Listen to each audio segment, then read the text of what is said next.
This project is MEMS and APR based announcement system for patient. Here hardware connections are Arduino and its daughter board along with the power supply, 16:2 LCD display.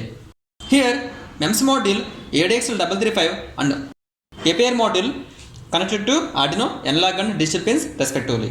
MEMS module attached to patient hand.